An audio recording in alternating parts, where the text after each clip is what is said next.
Is the global economy doomed to fail? President Trump's lead economic advisor, Stephen Miran, released a 40-page paper in November of 2024 titled A User's Guide to Restructuring the Global Trading System. In it, he describes the fate of the global economic situation as akin to that of what is known as a Triffin world, named after economist Robert Triffin, who first modeled this grim reality we are now living in. But what is a Triffin world? And what does it mean for the future? Let's begin by taking a look at the mechanisms in place that keep the world economy running and growing. To do so, we must go back to the Bretton Woods Conference in the year 1944, where the U.S. dollar was established as the world's reserve currency. Prior to this, all national currencies were pegged directly to gold. But when the Industrial Revolution caused a surge in technological production that far outpaced the rate of gold mining, nations faced decades of struggle, attempting to manage an economic system where there was not enough money entering circulation to keep up with the amount of new goods being produced. World-famous British economist John Maynard Keynes and American economist Harry Dexter White met at Bretton Woods to negotiate a new system of global trade, each on behalf of their home country's interests. While they agreed that a world reserve currency other than gold would be ideal, their key disagreement was over what this currency should be. Keynes intuitively argued that no national currency should also serve as the world reserve currency. He suggested the creation of a new global currency called the Bancor, which would serve solely as a global currency and not belong to any single nation. White rejected Keynes's proposal and proposed that the United States dollar be the world reserve currency. At the time, World War II had left Europe war-torn and plagued by massive debt. Meanwhile, the U.S., separated from the carnage by a large ocean, was relatively unscathed. Their industrial sector had actually prospered during the war due to the booming wartime production demand, and the U.S. now held more than 60% of the world's gold in reserves. This gave the United States all of the leverage at the negotiating table, and as imprudent as the decision turned out to be, the U.S. dollar was chosen to serve simultaneously as both the United States domestic currency and the global reserve currency. The final economic structure was built like this. The United States dollar was pegged to gold at $35 per ounce. All other currencies were then pegged to the U.S. dollar at varying exchange rates. This way, the United States could lend or invest dollars into war-torn and underdeveloped countries, and would commit to exchanging gold for dollars, giving other countries the opportunity to rebuild and restore safety and security to their paper assets, as at the time, the U.S. gold supply seemed infinite. Of course, as plentiful as it was in 1945, by the time 1971 came around, United States gold reserves were dwindling. It was during this year that President Richard Nixon announced to the world that the U.S. would no longer be honoring their original commitment to exchange gold for dollars at the agreed-upon exchange rate. This became known as the Nixon shock, although economist Robert Triffin was not likely shocked at all. Triffin had predicted the failure of this system a decade earlier, in 1960, when he pointed out a fundamental flaw in the global economic structure created at Bretton Woods. What Robert Triffin noticed was that based on economic mechanisms, the ability for a currency to serve as both a domestic national currency and a global reserve currency was simply not possible in the long run. To understand why, let's trace back even further to examine some key mechanisms of global economics. Most importantly, let's examine and understand what held the global economy together in the days of the gold standard, a concept referred to by 18th-century economist David Hume as the price-specie flow model. Under the gold standard, nations around the globe pegged their currencies directly to gold. Gold derived its value from its natural features, such as its durability, fungibility, and scarcity relative to other metals such as silver and bronze. When a nation exported less than it imported from another nation, this was referred to as a trade deficit. To cover the difference, the net importing country would send gold to the net exporting nation. The net exporting country's total gold reserves would then increase due to their positive trade balance, known as a trade surplus. But with large degrees of variance in population size, land area, and natural resources, one would assume that whichever countries had superior production capacities relative to the others would eventually end up with all of the gold. This, however, was not the case because of the price-specie flow model. When a country exported far more than it imported for an extended period of time, the amount of gold circulating within the exporting country's domestic economy would continue to increase. Within the domestic economy, this meant there was more money, chasing the same amount of goods and services. This would cause the price of domestic production to increase. Because all countries' currencies were fixed to gold, they were indirectly also linked with one another, and therefore would always trade at fixed exchange rates. This meant that as the cost of production increased in the net exporting country, it would simultaneously cause the cost of production in the net importing country to decrease. Therefore, no country was capable of trading at a continuous surplus, as eventually the cost of production would rise too high in the surplus country. The free market would then be incentivized to buy from the other countries, who had previously traded at a deficit, and therefore now had the ability to produce goods cheaper. Eventually, this would cause trade to naturally gravitate toward a balanced equilibrium, where no one country could dominate as a net exporter for too long before the scales tilted in the other direction, and balance was restored. This price-specie flow mechanism was damaged during the Bretton Woods restructuring, and soon after was broken entirely by the U.S. abandonment of their commitment to exchange gold for dollars. After the early 1970s, it was said that the dollar was backed by the full faith and trust in the United States government. Trust in this context refers to trust in the government to repay its debt. In other words, what the dollar is really backed by is government debt, which they promise to always repay, with interest, and thus far have never failed to do so. But if we were to further examine how this entire fiat money system now works, we see that there is simply no way for the government to continue to fulfill this commitment over a long-term time period. As the world reserve currency, the United States continues providing dollars to other countries around the globe by acting as a consistent net importer and using dollars to cover its trade deficits. This, although in the interest of the U.S. dollar in its role as a world reserve currency, is against the interest of the U.S. dollar in its role as a domestic currency.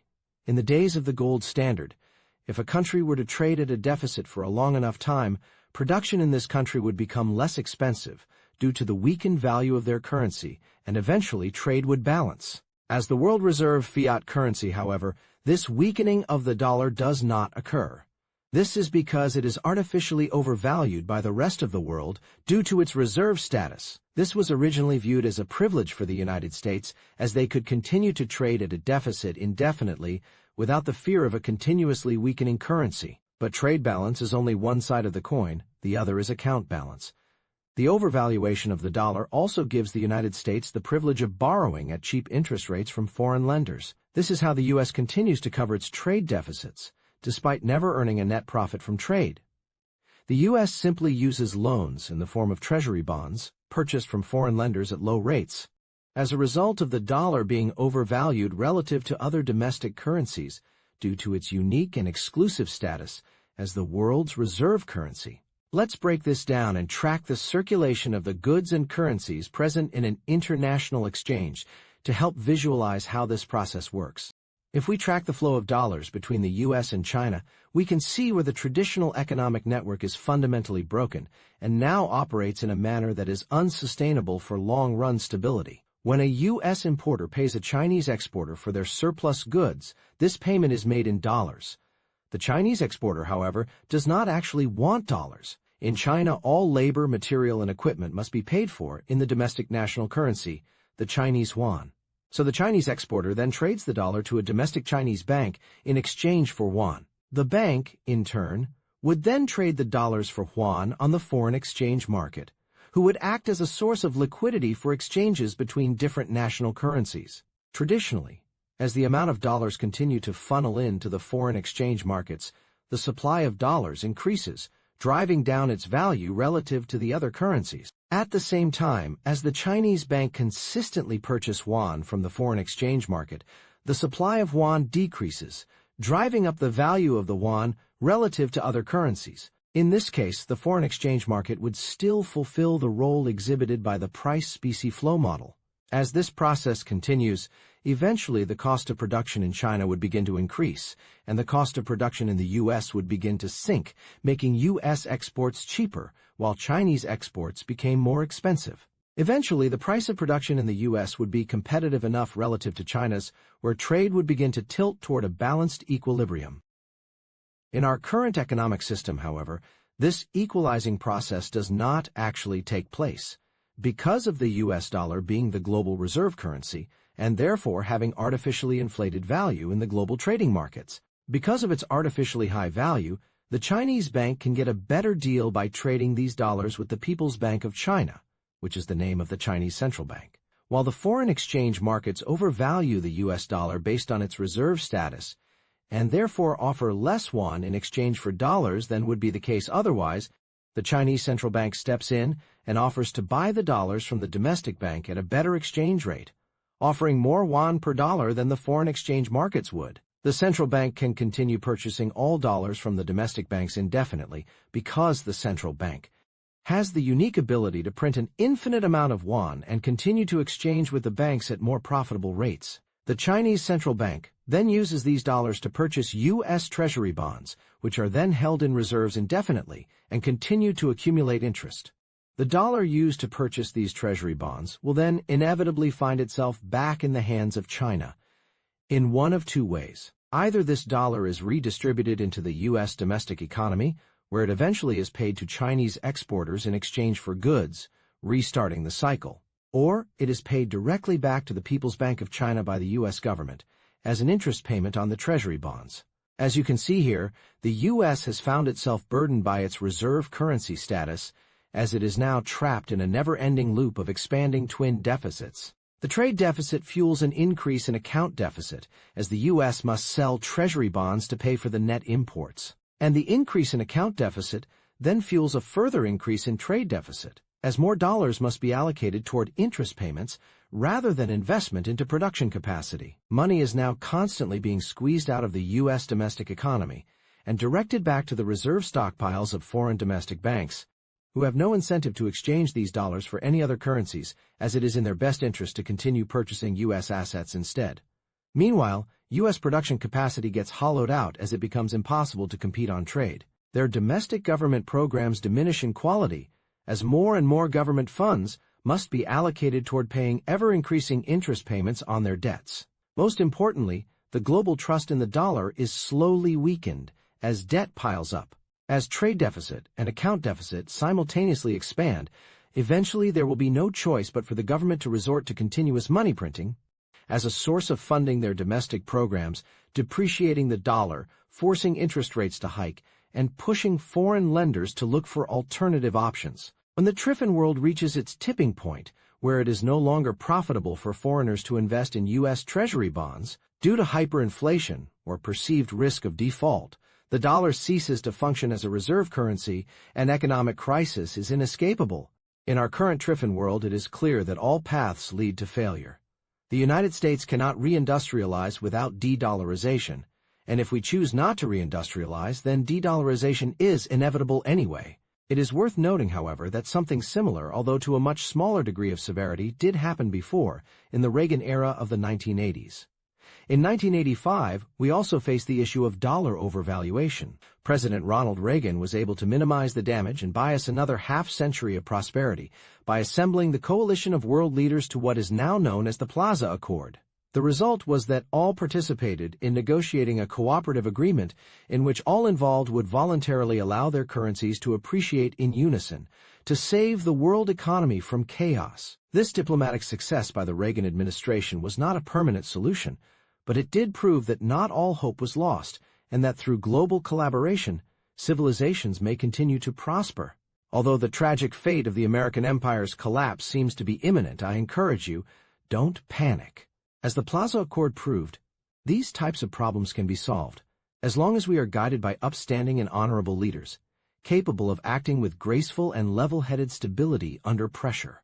Leaders who put egos and self-interest aside, and instead embrace empathy, encouraging those who disagree to come together and understand one another. Leaders who are modest in victory, and more importantly, humble in defeat. Leaders who are careful with their words, and calm and collected with their actions. Leaders who respect those who sat in their position before, and comforting to those that come after. Leaders who are predictably cautious, kind, and lawful, who respect the rules of institutions, who accept the norms of different cultures, who prioritize cooperation rather than confrontation. Leaders who admit when they are wrong, but never claim credit when they are right. Leaders who exhibit prudence, but never pride. Virtue and never vengeance. Leaders who set the standard for maturity and professionalism. Leaders who know it's better to be patient and wise, rather than impulsive and wild. As long as we have a leader with these optimal characteristics, everything should turn out just fine.